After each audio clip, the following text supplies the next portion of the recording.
Welcome back to the Stephen Knight Show. Our next guest is the host of HGTV's Fix My Flip, who recently kicked off season 2. Please help me welcome the host and real estate star, Paige Turner. Welcome to the show. Thank you. That star thing always throws me off. Well, you are a star. I was reading up on you. You are a star. Listen, you were born and raised in LA. You are entrepreneur extraordinaire.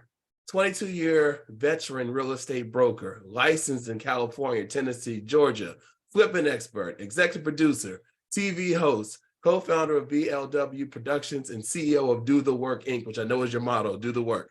Yes. That is a star. That's a real estate star. Thank you.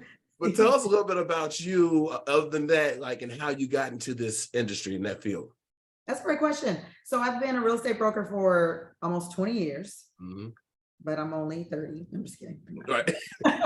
You don't look it. You don't look it.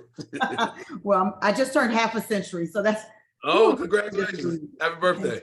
Thank you. I appreciate that. So, I was a single mom. I had 3 little girls, including twins, by the time I was 23, not a dollar in child support. When I say support, I don't only mean the money, right? Right. A dollar in time, not a dollar in spirit, nothing. And so, I grew up well off in Los Angeles, I never went for anything meaning, and I was like, oh my God, I'm gonna be whole or with 3 kids. And I was so scared. So I had to figure something out without having to send them to daycare for 10 hours a day. And I'm working 12 hours a day. And somebody just happened to mention to me, you'd be a good realtor. And I didn't really know what that meant. Because in LA back then, even still now, you don't really buy, you know what I'm saying, until you get much older, especially at 26, 27. Right. Like, what buying a home means, you just rent. So long story short, somebody just spoke it into me. And I said, okay. I looked into it, became a realtor. And now 20 years later, I found my passion, and I found what literally has taken care of me and my babies for the last 20 years. And not only did you raise your 3 daughters alone, you put them to private school. They're the top universities. I mean, what was it in you? And I think a lot of single mothers, what is it in you that allowed you to be able to press forward and through all that and achieve all that? Of course, well, not of course, because not everybody operates like this, but my faith, was my anchor. And then some people say, you're born with grit, or you have to, I don't know if it can't be taught. I don't know. That might not even be how they say it. That's an athletic world, so right.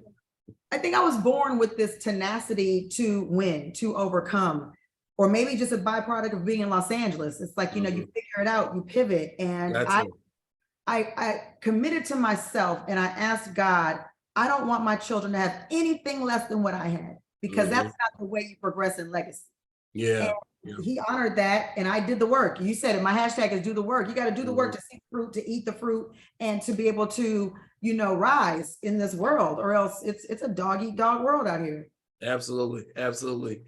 And I mean, I know if you look back and you're very proud, you have to be proud of what you've been able to accomplish. Absolutely. And, my girls were the first generation of my mother's side of women to go straight to college, finish college right out of high school on time, without having premature pregnancies and, all this other drama. So I'm very, very proud of what we accomplished together.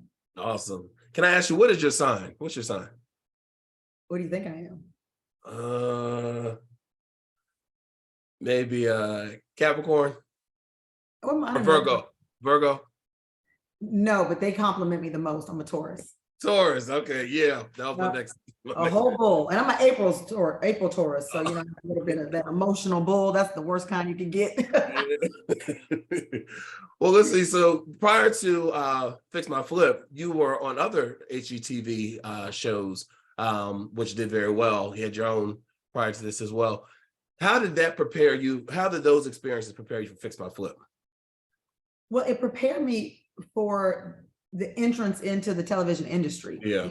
Like, I grew up in and around it, but not in front of the camera. The camera, because I'm co-creator and EP and host of my show, and so it prepared me for that. Prepared me for just understanding how networks work. And it all ain't fair all the time. Right.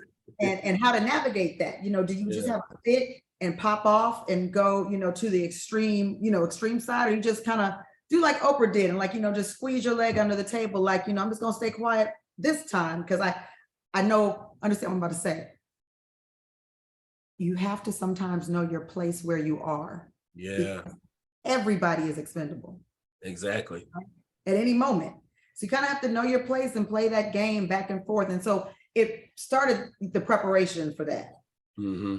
Absolutely. Absolutely. So the first season, Fix My Flip, attracted over 12.4 million total viewers. And, you know, it followed you. Well, you sold millions in real estate, and completed more than 100 successful flips. Now, what is a common mistake you see people make when they want to flip properties? You see a lot of people, they want to do it. They think about the money, but they don't think about the hard work and everything that goes into it. What's the common mistake? Right, the grit. That's good. You're leading us so good. They don't think about the risk, and they don't think about whether you're partnering with somebody, you know, the risk for them, the risk for yourself, your own personal money.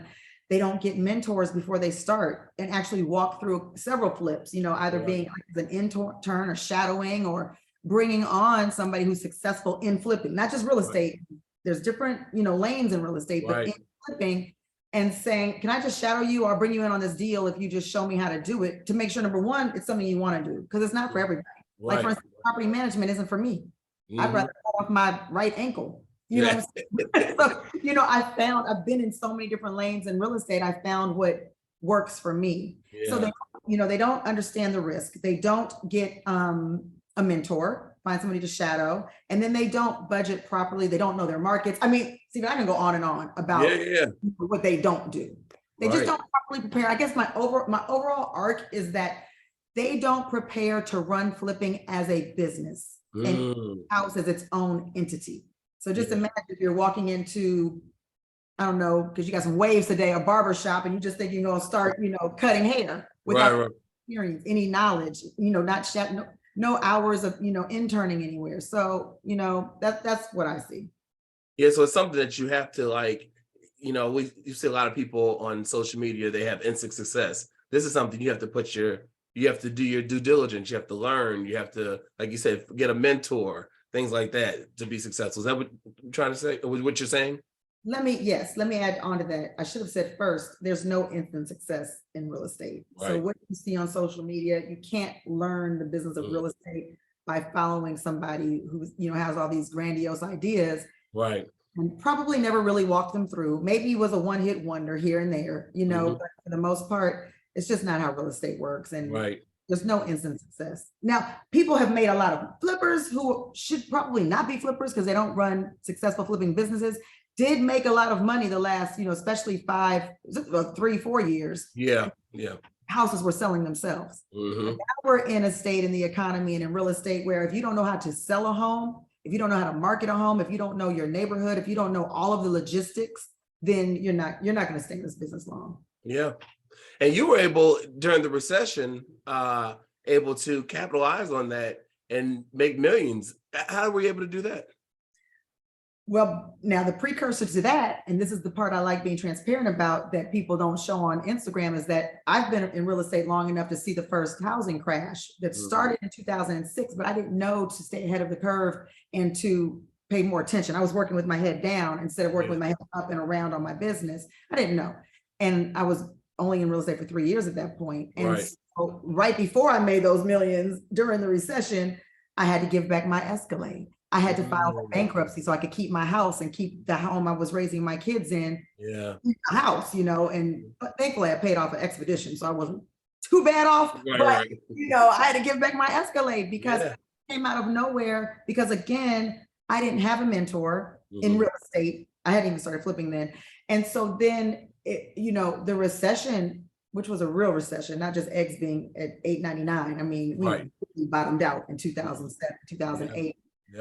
I just remember crying and I was like, God, what am I going to do? Like, do I go get a job? I haven't had a job for years, you know, and to date, I haven't had a 9 to 5. There's nothing wrong with W-2. Sometimes I wish I had one, but I haven't had one since 1999, you know? And my mom said, you know, Paige, you just have to press more. And there are more ways to make money in real estate than just being a real estate agent. Go find those ways. And I did. And I found foreclosures and I found, you know, getting contracts with banks and with the government. And that blessed me right through the recession. Yeah. Wow. That was awesome. Yeah. When I read about that, I thought that was awesome. Thank Well, you. on each episode, you'll bring your expert builder for this show, Mitch Gill, and your sweat equity, and often your own money, which I was shocked to see that, to get things back on track for people. So in the premiere episode, it was a father-daughter duo, Allison and Juan, who didn't agree on anything. So for those that missed that first episode, how were you able to help them work through their challenges?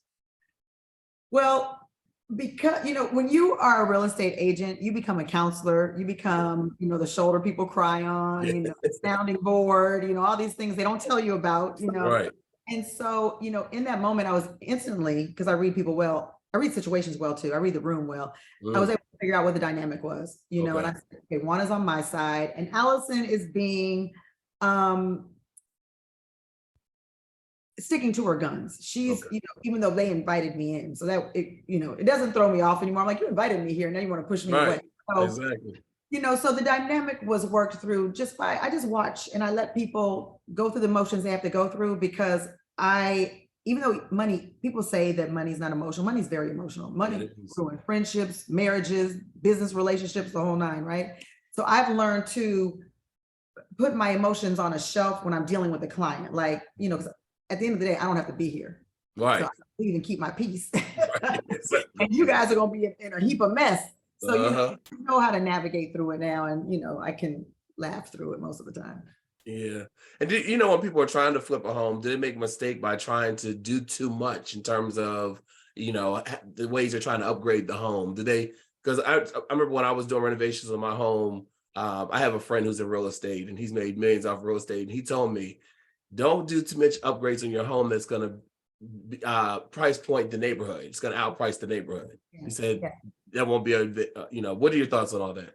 Absolutely. I mean, you want to, even if you're not flipping and like you were doing, you just want to renovate your own home. Yeah. How much do you have to put in it? Because you don't want to price yourself out of the neighborhood. Right. You don't want to outvalue your neighborhood, and it won't be necessary. You don't want to be the biggest, baddest, dopest, Granite house on the block, because now there's nothing to comp you to. And at the end of the day, you have to make sure that your comps align for the appraisers, right? So it's okay to, before you renovate your home, go look at some open houses in your immediate neighborhood. Connect with a really good real estate agent that knows how to comp well and will tell you, do this, but you really don't have to do that. Don't add 1,000 square feet on your house if your neighborhood's only 2,500 square feet. You don't need a 3,500 square foot home. Just, do some updates inside. So that was very good advice. Yeah. Because I was ready to go in, Right. money I had, I was ready. What else can we expect this season of Fix My Flip? Well, Fix My Flip gets crazy this season. We've already seen in season 1, the little tidbit episode 1 with Allison. She was a little snippy with me. We have more really tough negotiations. Oh God, I may or may not have to walk away from a flipper or two because, they call me in, but sometimes I meet a great person. Sometimes before I meet the great person, I meet the ego. Yeah. I'm not here to spar with an ego. I'm here to help you get unstuck from a hole that you've dug. So I may have to do that. I find myself in a house and I'm very allergic to cats, like definitely allergic. 130 cats, 130 cats. It was on the news and everything. I said, why didn't you tear this house down? I come against some really questionable purchases, and then also you get some really beautiful reveals if I can get these flippers to the reveal. Right. That's the main thing. Are you ever hesitant to take on a family or a flipper? Are you like, I don't want to deal with that? Absolutely. And what I love right now about my career? I can choose not to. I can choose to refer them to somebody else, because, I'm a lot already to deal with. I come in like, boom, you know what I'm saying? And I think that's what Allison in the first episode was kind of like, she kind of met herself, right? Her experienced self. She met herself that could walk away and didn't need me, Right, and, right. Not everybody is going to always understand my practices, and that's okay, and it's okay that, we don't work too well together. So let me just move on. So yeah, I do find that. Yeah. Do you find the industry to be competitive? Because, they always say people don't want to help others out because they want the money for themselves. Do you feel like that you need to be collaborative in this industry, or is it very competitive and you got to, keep your own business? That's one of the best questions I've ever heard home, Stephen. What time is it where you are? It is 1:14. Yeah, it's 10 o'clock. And Oh, yeah. talking since 7 o'clock this morning. Hold on. Sorry, little Oh, no, commercial. you're good. That's one of the best questions I've ever been asked, and the only question I've ever been asked like that. The reason why I had to lose so much money, time, understanding, opportunities is because I didn't have a mentor. That's why I preach mentor, mentor, mentor. Mhm. I didn't have a mentor because of other people's egos and insecurity that I might take all their real estate. Mhm. I had all the real estate in my little city. I couldn't sell it all by myself. Right, exactly. Yeah. So I was like, well, which is one reason I missed the beginning of the recession, because I had my head down working. I didn't see it coming. Mhm. So when I kind of, got myself grounded in real estate, I said, you know what? I will never be that realtor. I'm an open book. I will tell you everything that I know. And if I don't know, I'll find out. Yeah. I shake hands and I kiss babies. I don't come into contracts like what you see on, not my show, but other shows where, all these realtors are beefing and, you stole my thing. I don't do all that. Yeah. Because Yeah. if it was mine, you couldn't steal it. Had I done my job right, you couldn't steal it. Okay. Mhm. And I need the other realtor to work with me to get to closing. Right. So Exactly. I'm not one of those, you gotta hustle and bustle, and I don't do all that. And that's what I teach. Even when I'm working with another realtor, if I see that they're like that, I'll disarm them. Like, hey, I'm not that realtor. You know what I'm saying? And I'm not.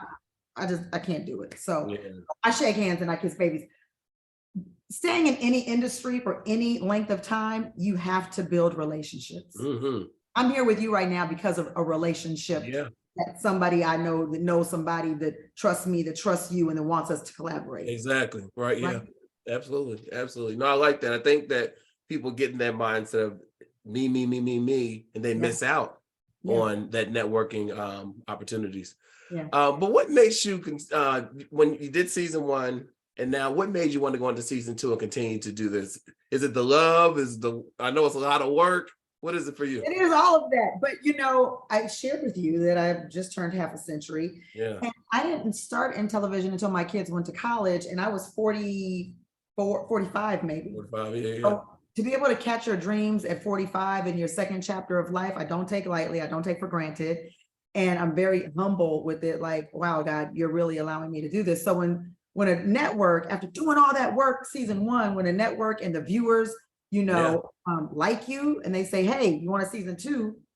They didn't even say you want a season. You got a season 2. It's like, absolutely. I've done all this work to, continue this path. So that was an honor. Yes, the network asked me about the season 2, but the fact that, when you said 12.4 million people tuned in, it's like, wow. Right. That's dope. It reminds you that you're doing something right. You're doing something right. And it's just very humbling. Yeah. So you talk about being half a century and, you started your TV career at 45. What do you see for yourself in the next 50 years?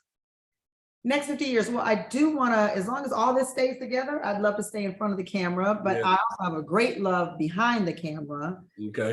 With, this is the second show I created. My first show I created as well. Right. So my production partner, who's also my manager, and my brother, Freddie Bell, we are creating a ton of shows that we're shopping, that we're pitching, and so I really want to grow my brand behind the camera as well as a creator. That's awesome. Well, I know the best is yet to come. But tell us about AG Presents is sponsoring your Do the Work tour starting this year. What can we expect? Isn't that crazy? AEG Present on me. Yes. So we're going to put together a tour, and that AG is presenting and sponsoring. And I'm going to go around and I'm going to do just what I'm doing here with you. I'm going to have a sit back conversation about real estate, about catching your dreams, about being in front of and behind the camera, and how I got here, because I mean, if God can do it for me, he can do it for anybody that puts the same work in, So I want to share that because I'm not an island, and I want to make sure that people know how. There's no secrets. There's nothing new under the sun. If I don't do it, the next person is. So we might as well do it, right? And catch those dreams. We definitely have a wealth of knowledge. Well, listen, our thanks goes out to Paige Turner for joining us tonight. Season 2 of HGTV's Fix My Flip airs Thursday nights, 9 p.m. Standard Time, and streams on Discovery Plus the same day. For more information, go to our website, thestephenknightshow.com, and we will be right back after this. Thank you, Paige. That was the bomb.